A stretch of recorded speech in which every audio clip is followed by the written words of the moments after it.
Chris Lovell here with another edition of Pirate Talk. Chip Darden to my left. As always, Colton Coons behind the camera producing this little show that we do on a weekly basis. And we are still rolling, folks. We're still rolling. We're going to keep this thing going through Thanksgiving week and beyond. We'll get close to Christmas and all that stuff. The Pirates are still playing ball here in mid to late November. Okay, trip to El Paso under your belt. Yeah. Probably not something you guys were just too excited about having to go that far and all that stuff, but it ends up being a really good trip for you. After you wake up and you're on the other side of it and you're like got an extra day and everything, just kind of take me through it. Yeah, I mean, obviously, ideally, you want to win the district, you want to do all that, Right. but we were never really disappointed in it. We were playing football, and that was kind of our approach.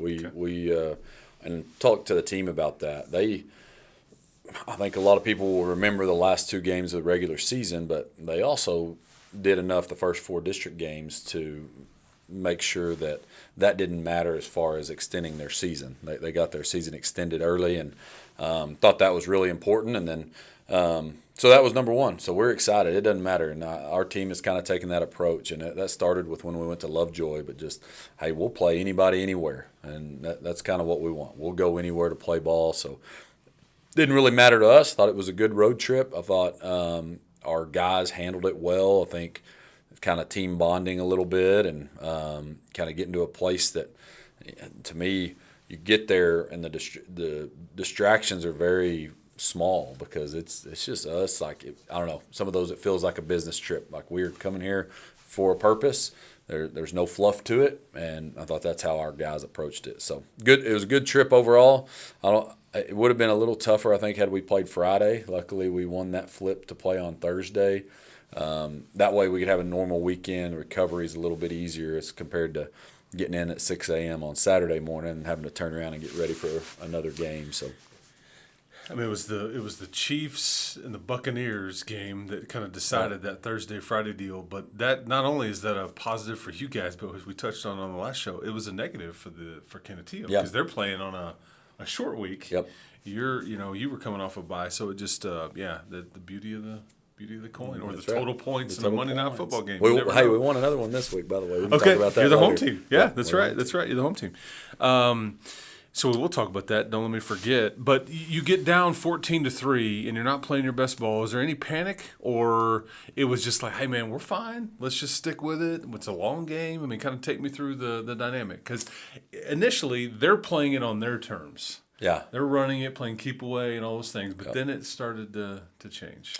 Yeah, panic is definitely not the word I would use, but a little. I mean, frustration I think was part of it. Coaches, players.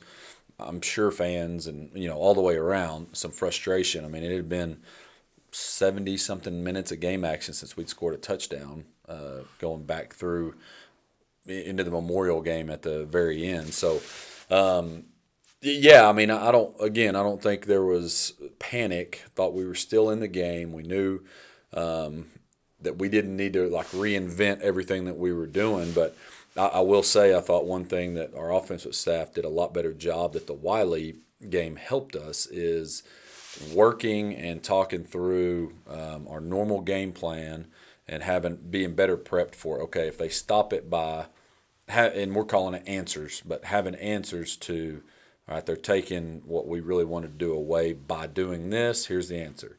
All right, now they're doing it by this, here's the other answer. And to me, we went to some of that in the second half. There's subtle changes that you may not be able to see, some subtle personnel changes. But anyway, I thought we were much better prepped there. And so we knew we could go to some of that. We knew we'd kind of already started talking about that in the first half.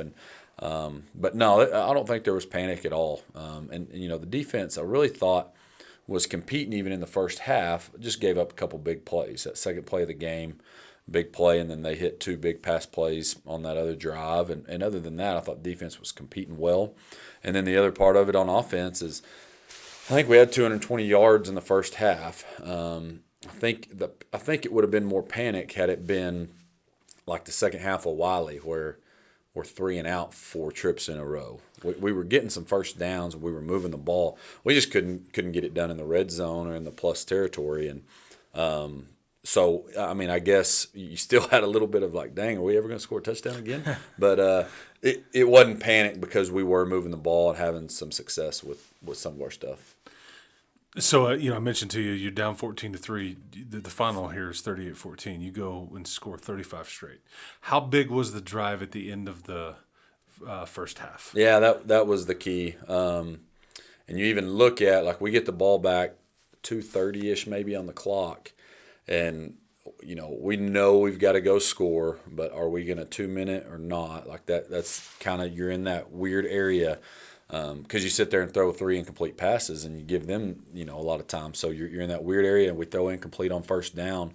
And then we ran the ball, and Deuce had maybe his longest run of the night to get it into plus territory. But, yes, that was it. And you could almost feel it on the sideline when Caden got in the end zone. Caden Brown scored, and you could just almost feel it like, okay, we're good. We're going to play really well. We're going to compete real hard. And they did, and it was just almost a sigh of relief. I got asked a whole bunch over the weekend. Man, what'd you say at halftime? What was it? Did you get after them? And there's no need for any of that. It's all about how we're executing, and we're able to show video now. We use a platform that we're able to come down and show the kids and let us look at video. I thought we were really maybe the best we've been at that on Thursday night, just letting the kids see little mistakes that we were making. We got them corrected, and then played real well in the second half. Not that these aren't important, and not that there's times when there is meaningful things said, so don't misunderstand what I'm saying, but pregame speeches and halftime speeches overrated generally? Oh, yeah, I think so. Halftime adjustments overrated generally? Yeah. Because you're adjusting as you go. And you should be. Now, there are times, and like the other night, we are making little adjustments as we're going, but sometimes we do need to see it on film and go, okay, that was here, and so there are times halftime adjustments. I mean, they definitely matter. You used to not be able to see it on film. Correct. This is the first year you've been able to do that. So, yeah, but I mean, in general, if we're going to sit there the entire first half and watch them do something to us that's hurting us and not be able to adjust in between series, then we aren't doing a very good job. So we adjust as we go, but then I thought a big one, we made a little move, moving Gage Peepcorn around a little bit and putting him in a different spot. He caught 2 pretty important balls in the second half that kind of sparked us big chunk plays. And so little moves like that are a lot of times a halftime move where you really need time to be able to talk to the kids about it, make sure everybody's on the same page. You mentioned Gage, but another senior, man, this is that time of year, boy, and some of these guys that have – maybe have done this or that, but boy, they start to have some moments that are key, and like a one play here or there can decide these things. Yep, absolutely. That's just how it goes. So you put up 35 straight, but there was another moment early in the second half when because I think they had the ball to start the half, correct? Mm-hmm, they did. 3 and out. Yep. You score. Then we dial up a little special teams. Yep. You and I have always talked about this, be special on special teams and things like that.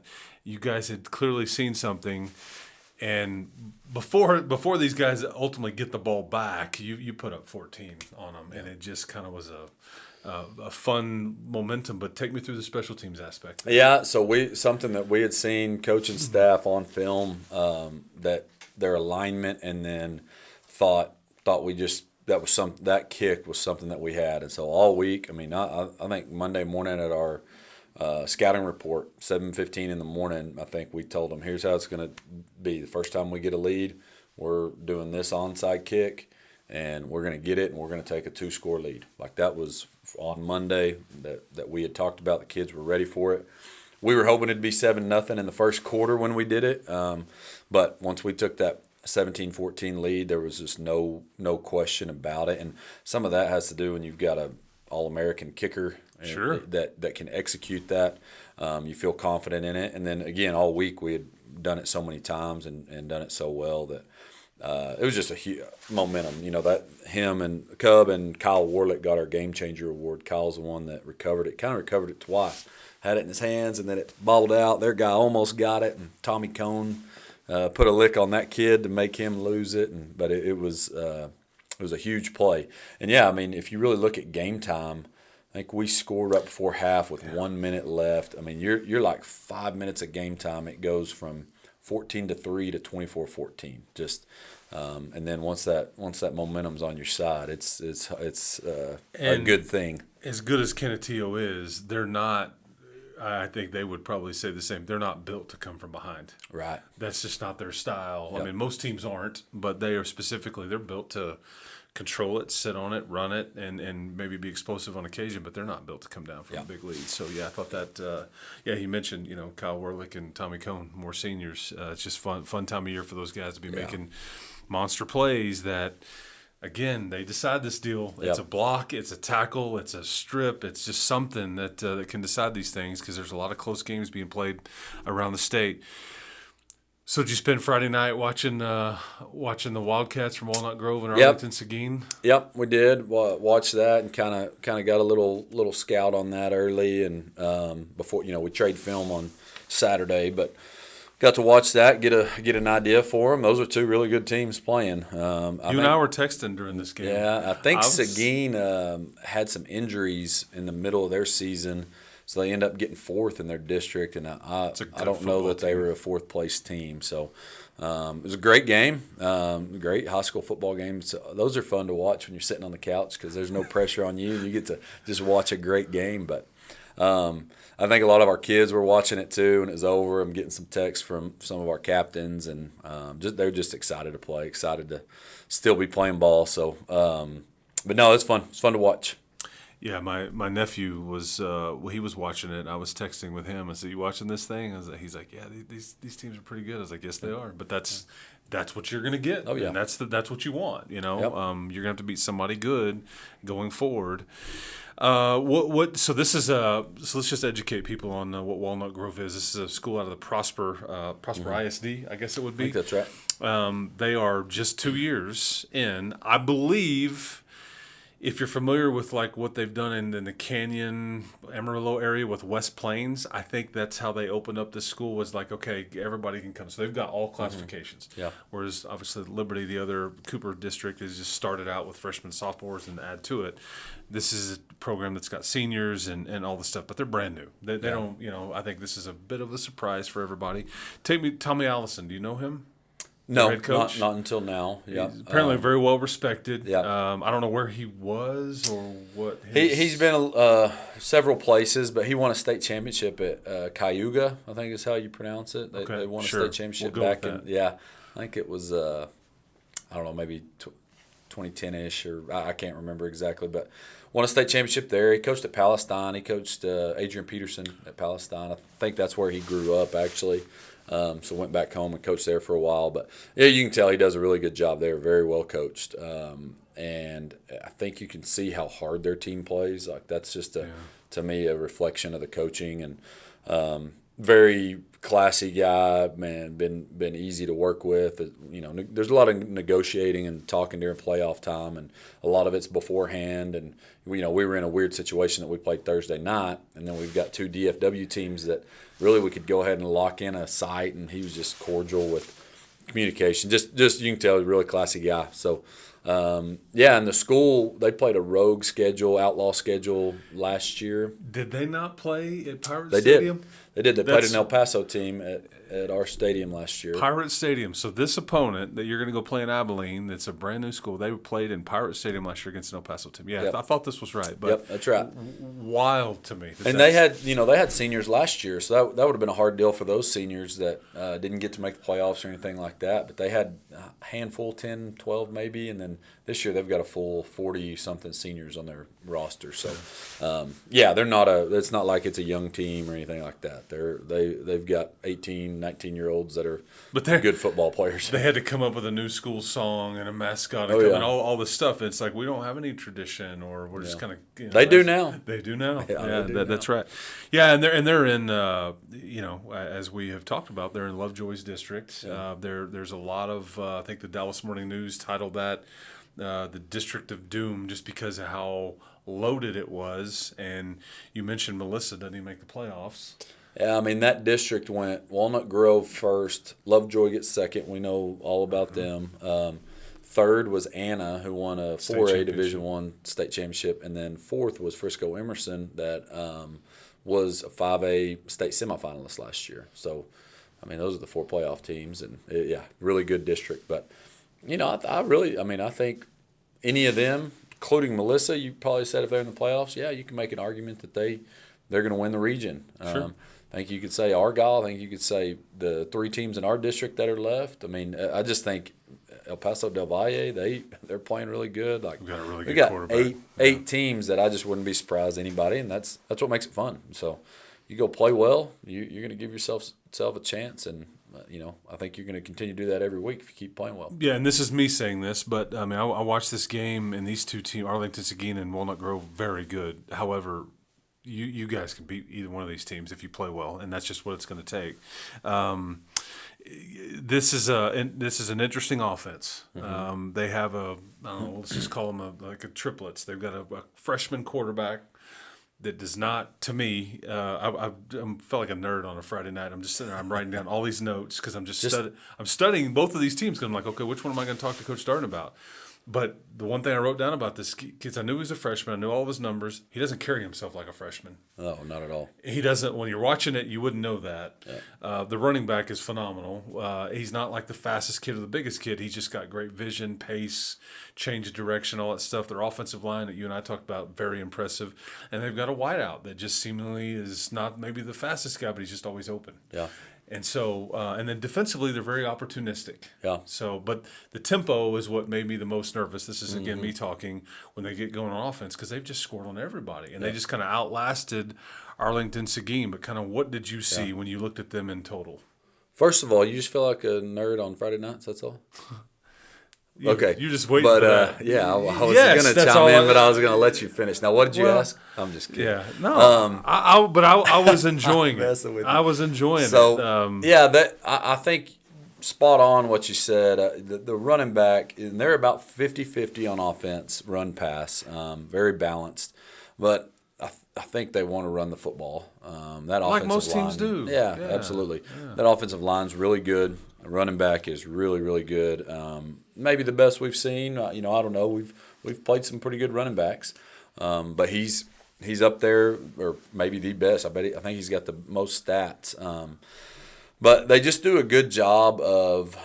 They're going to RPO at times, but the pace, as you mentioned, is the key. When they have a successful play, they play about as fast as anybody I've seen. They are getting to the line, and so that's what I said earlier about, if we're sulking, if we're kind of hitting our head and not being mad at myself for not making a play, it's about to be 2 in a row because they're going to snap it so fast. And so I think our coaches have done a good job of replicating that during the week, and our JV, our scout guys have done a great job of showing the pace, but we're going to have to handle that well. You mentioned the one receiver. I think they've got about 3 receivers that are really good. Now, I don't know if any of them, are going to play at Ohio State or anything like that, but they're big. They run really good routes, and I think their schemes put them in great positions. And you mentioned it about the quarterback. He's for lack of a better word, he's just a baller. Like, he's just a little baller. Like, he's not going to – made a great tackle on a special teams play. Yeah. And you wouldn't have thought – I was like, that kid's playing quarterback? Yeah. I mean, he went up and and he's not going to – when they get off the bus, it's not like you're going to look at him and go, "Oop, there's the dude." Like, I think he's just a normal – man, he's a baller. He's a really good player. His numbers are incredible. And then defensively, I think they pair what they do on offense very well. They're aggressive on offense. They get in a punt formation on 4th down maybe 10% of the time. Like, they are going to line up. The other night against Seguin, they were 4th and 10 on their own 20. I think they were down 14-0 at the time. And they lined up their offense, went hard count, got Seguin off sides, went hard count again, ended up getting a first down. But they do a quick kick. They quick kick out of that, but they're going to go for it a lot. I think their defense pairs with it. Their defense is probably the most pressure team that we've played all year as far as sending guys, whether it be a full-on blitz or just a pressure. They're sending extras, and different, pretty tough blitzes, showing you one look and giving you about 4 different things off of it. So I think that's part of their plan. They want to try to create some turnovers. They want to try to create big negative plays. That kind of fits right in with what they're doing on offense. So well-rounded. I mean, that's why they're 10-1. That's why they won that district. Is they're very well-rounded. Yeah, they are more than comfortable getting into a shootout. Yeah. And if not for, I mean, they had some big time turnovers or takeaways, I should say, in the fourth quarter. Otherwise, I thought this thing may go to overtime. Yeah. Because Arlington Seguin, I mean, they've got some dudes on their team. Yep. An SMU commit and some other guys, and they just kind of kept going back and forth. And I thought this is gonna be the last team that has the ball's gonna win. But you've got some studs too, man. And your man Michael Deaver, and I think Ryan Rodriguez played some of his best football the other night. Cole Stanzione. I feel like we could talk about some of these same guys every week. Kate Gant, I thought played well against Canutillo. The funny thing, like some of those guys, like Michael was frustrated with himself after the game. Just they did a good job against him and kind of taking some stuff away. Yeah. And he knows he's going to be better, and some little things that he's gotten better this week. And then Ryan, like you look at Ryan's completion percentage, was probably the worst he's ever had, but he had about 4 throwaways that go against your completion percentage that are great football plays that keep us in a manageable down and distance. And then I think he had what we counted about 6 drops from the receivers. So, you put those 10 into it, and it's a really good completion percentage. And then you mentioned Cole. Cole broke a record on Thursday night. He was he's now the single season tackles leader. He broke Tate Langston's record, which is Taylor Peters' brother. Mm-hmm. That was, I think, in 2004 is when that record. That's one of the longest standing school records that we had. So proud of Cole for that. And you've had some really good defensive players that have come through this program. We have, and we do tackles and I don't know. I feel like sometimes I see tackle charts and stuff online. I'm like, there's no way that guy had 30 tackles in a game. We do it right. Coach Reed, he does it like you don't get a tackle for jumping on the pile at the end. You have to actually tackle them, and for him to break that's pretty cool with games still ahead of him. And man, he's just had a great career. But what a senior year he's had. And there's been games he hadn't played half of football, and that's being able to do that is pretty impressive. But all the way around, I think we've got a lot of guys that are playing well, and I think right now is. We mentioned it that we got that open week, and you got a 6-game stretch that you hope that you just keep getting better each week, and it hopefully it peaks. I think it's December 20th at Cowboy Stadium would be the ideal goal. But we've got to be better from last week, and I think our guys took a step towards that during practice this week. I mean, yeah, it is, all you can ask for is these opportunities. Have you?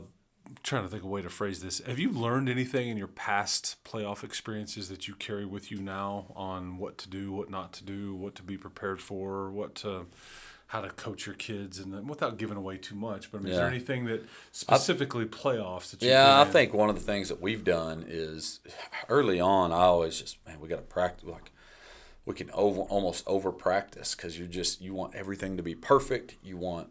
Well, what we've done is we're cutting down. Like we are practicing way less than we ever have. I mean, at this point, if we don't know what we're doing, then we're not very good. We know what to do. We know we've seen about every defense and offense, and it's about execution. And to me, it's about having fresh legs when we get there on Friday. And so, I think more than anything, we've cut down practice time, and we're trying to get kids home early and let them be rested up.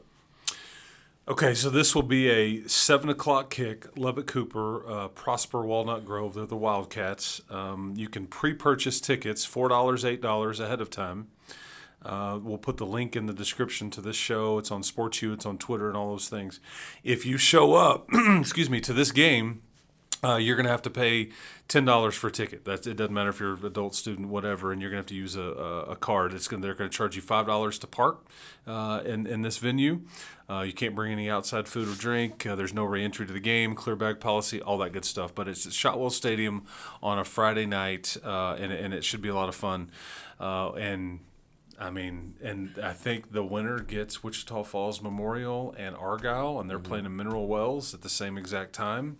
And so that's kind of what we're the winners take all and move on Thanksgiving week. Speaking of what's the plan? Not that we're looking ahead. We're just kind of talking in advance here. If you guys were to play well Friday night at Shotwell Stadium, you will practice all week. There's no school. It's the best time for like a kid in high school or college. It's like no classes, whatever. I can act like a pro. Yep. I've told our kids the times that we've been fortunate enough to play during Thanksgiving week that is the most. I've never been part of a state championship week practice. To me, that would be the most fun week of football practice, would be prepping for a state championship. But a close second, I think, is Thanksgiving week. And it's been a goal of ours. Our team's had that goal, and we want to do that, and it'd be fun. But and, I mentioned this. You kind of talked about planning ahead.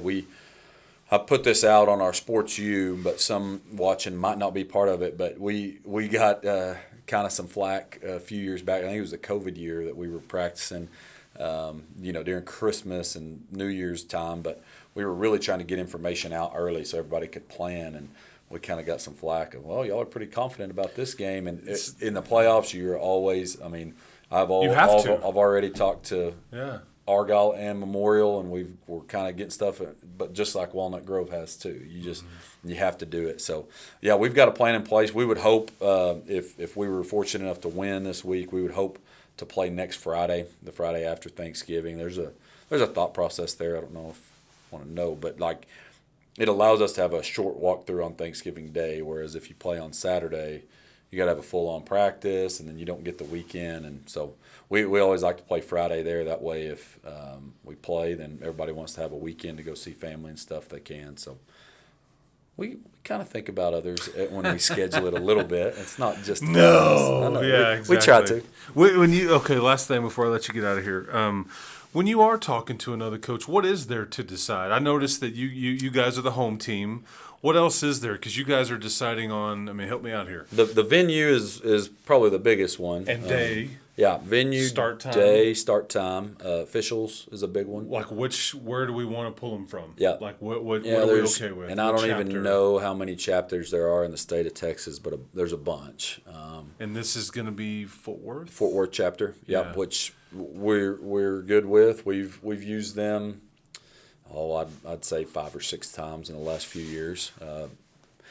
I think there's good crews in every chapter in the state. I mean, I really do. And typically, the further you go, you're going to get the better crews ones, yeah. out of the chapters. And so, yeah, we feel good about it. But sometimes when you can't agree on some of that, you go to the UIL and let them. And we've never had a problem with that, knock on wood. But usually we're able to negotiate in some way.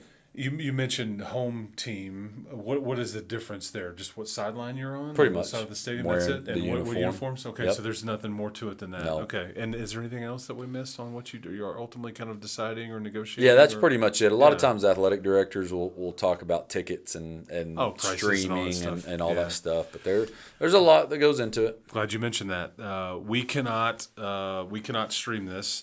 It will be on NFHS. I know it was supposed to be last week. That is not anything we have control over. They had technical difficulties in El Paso. I watched the stream that the Walnut Grove folks put out the other night. It was very, very good. So if you want to watch it, you cannot be there. NFHS is where you're going to have to go. Yeah, if you paid for last week, then you can. It's a 1 month, so you're good for this week. You should be good to go. You can also listen to Tommy Wood and the fellas on 100.7 The Score. There's an app on your phone that if you are not near a radio or in your car, or if you're out of the market, you can download that app and then you can just connect it to your car and listen to it wherever you are, whether it's at home or whatever it may be. So, man. I hope that hope is not a strategy, but I'll just say this: let's plan on getting together next week, talking about another game, and then I'll ask you about Thanksgiving side dishes and pies, and if you're a parade guy and all that kind of stuff. Sound good? That sounds awesome. I know, yeah. I bet it does. Sounds great. I bet it does. Again, 7:00 Friday night in Abilene, Texas, Shotwell Stadium. Be there, Pirates, Wildcats. We will talk to you next time. This has been another edition of Pirate Talk.